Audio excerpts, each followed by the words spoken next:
What's up, ladies and gentlemen? It's officially fall, and I thought we would kick off the season by talking about a West Virginia ghost story and some of the history behind it. And I thought a great way to start out the season was to talk about Coffin Hollow as told in Coffin Hollow and Other Ghost Tales by Ruth Ann Music. If you'd rather day drink and carve pumpkins than Netflix and chill, go ahead and smash that subscribe button. How are we doing today? I'm the Best Virginian. I do West Virginia history and travel videos, but since it's officially fall, we're going to dip a little bit into the paranormal. We're going to talk about a pretty well-known West Virginia ghost story, the Tale of Coffin Hollow. And I'm going to start out by just giving a summary of the story.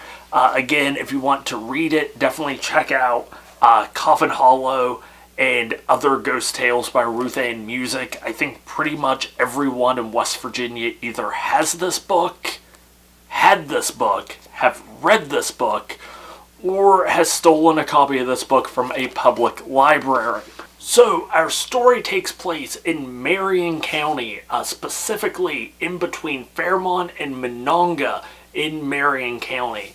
And it starts out during the Jones raids. Now, this was an actual military maneuver during the American Civil War that we will go into the detail of. The story says that after a skirmish, an injured Confederate soldier was taken prisoner. As the prisoner was being transported, one of the Union officers recognized him as an individual that had shot and killed his brother during a conflict. And being a level-headed individual like this officer was, he tracked down the prisoner and he started a very, very good dialogue about why you shouldn't kill other people's brothers. Just kidding, he chased him down and shot him square in the face. And that's where the story should probably end, but this is a ghost story after all. So the soldier, the Confederate soldier was taken, was buried in a nearby cemetery in between Fairmont and Monongah. Now, years later, the officer would retire and he would start seeing a girl in the Monongah area, and he would have to pass by the cemetery in order to visit this woman. And one night when he was going to visit her, he heard a scream, turned on his horse, and saw a skeleton riding a coffin coming down a hill. And this skeletal coffin rider actually chased him. He actually had to turn his horse around and book it out of this hollow in order to avoid, whatever the skeleton had planned for him. Luckily, he was able to escape, and that probably should have been the end of it, but men are stupid. Trust me, I've gone some places to see women that I normally wouldn't go with a gun. Eventually, after this happened several times, and for some reason he kept going back, the officer was found dead with an old, previously used bullet lodged in his skull. His friends, knowing of his encounters with the skeleton, knowing of the Civil War story, actually went, dug up the Confederate soldier, and found that the bullet that should have been in his skull was missing. And after that day, the skeletal coffin rider was never seen again. After reading through this, I'm starting to think a lot of ghost stories come from ghosting stories. Like this officer had to move to a different town and didn't really know how to break up with this girl, and his friends were like, "Don't worry, we got you covered." So they went to visit her, and they're like, "So you're not gonna be seeing Dave anymore? We know you really, really like him, but yeah, Dave was murdered by a skeleton." A lot of ghost stories make a lot more sense when you just accept that they might have been started by people who kind of wanted out of a relationship. What can we learn historically from this ghost story? First off, we're going to talk very briefly about the Jones Raid, and second of all, we are going to talk about what is regarded as one of the first Union casualties of the American Civil War, because it ties in to personal vendettas causing pretty historically significant moments. But first, let's talk about the Jones Raid.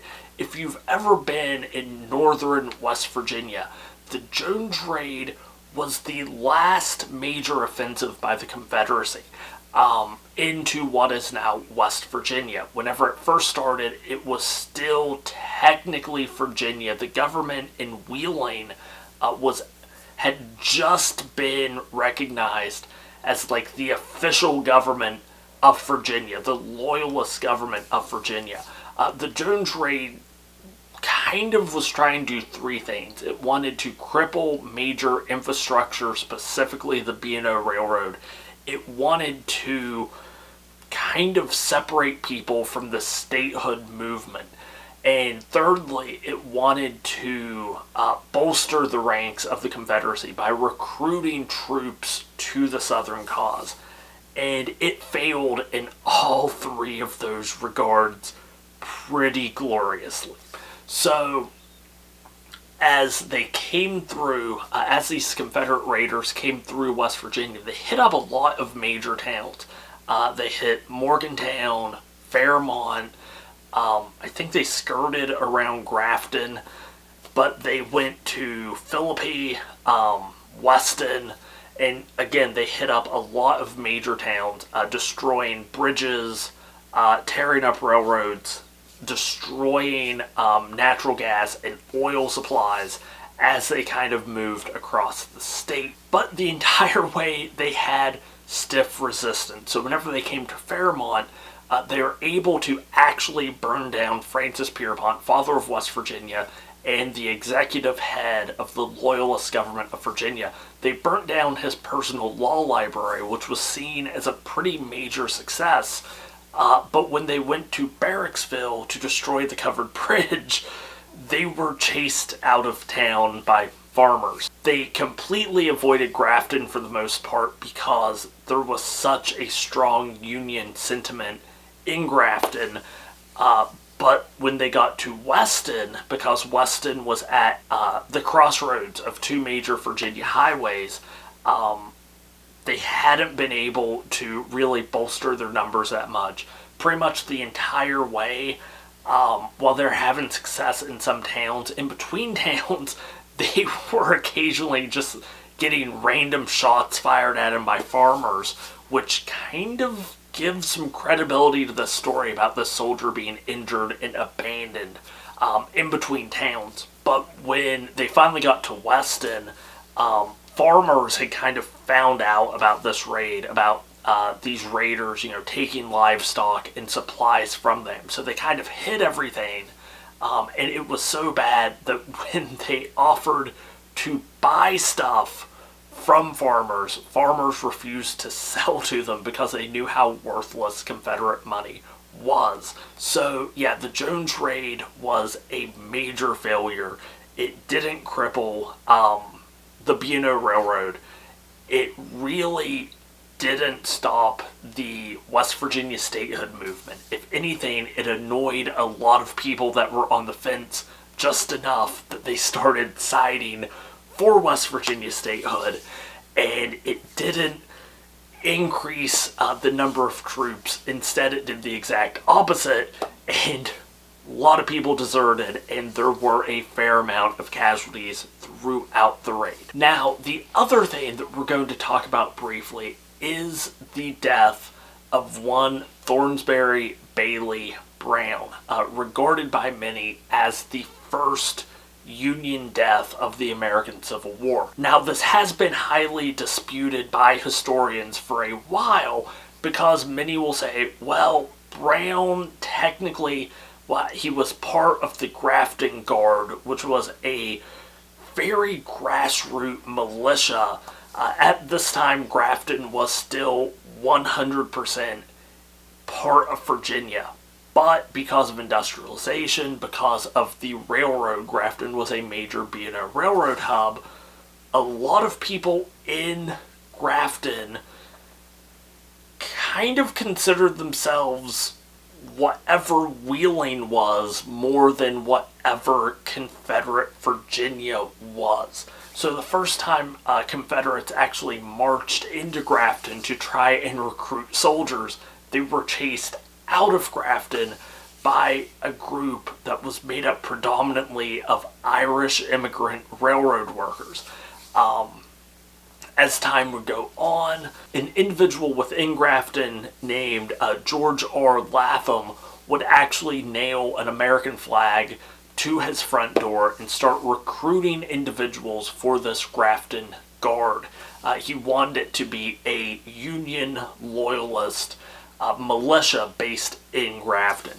And he actually had a lot of success with recruiting, and he was in negotiations with the government of Wheeling, the loyalist government of Virginia, in order to try and get his troops mustered into Union service. Again, I'm not going to go into a lot of detail about this because it really deserves its own episode. It's really a lot of fascinating history, but one day a Daniel Wilson and T. Bailey Brown went from Grafton to Prunytown to try and recruit more troops loyal to the Union.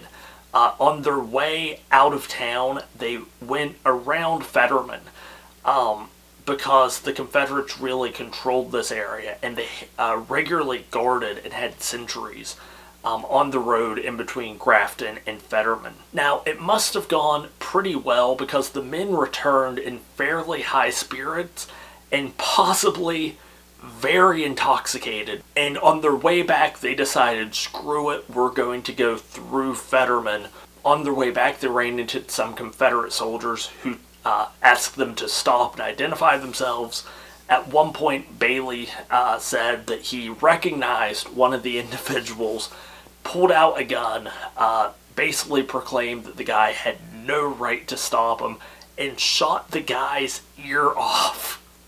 At which point the soldiers shot at Bailey and Wilson, killing Bailey Brown immediately. Many consider Brown one of the first Union casualties of the American Civil War. And a lot of historians say that it was due to a personal vendetta in between Brown and one of these guards. A lot of people credit it to Brown might have had something to do with the arrest of one of these guards long prior to the war. Other people cite it could have been because of a livestock dispute. The idea that a personal vendetta could have, very long-lasting historical ramifications is kind of a precedent. And if you visit Grafton, there are two monuments dedicated to Brown. One right outside of town where Fetterman used to be, right near the spot where Brown was killed, and another one at the Grafton National Cemetery, not the West Virginia National Cemetery, which is also located in Grafton, but the Grafton National Cemetery. So if you're ever in the area, check those out. A lot of amazing history there in Grafton. So until next time, I hope you learned something today. I hope you enjoyed doing a little bit of a deeper historical dive into Coffin Hollow. I plan on doing at least one more ghost story like this Halloween season. But until next time, don't forget to stay wild, stay wonderful, and I'll talk to you later.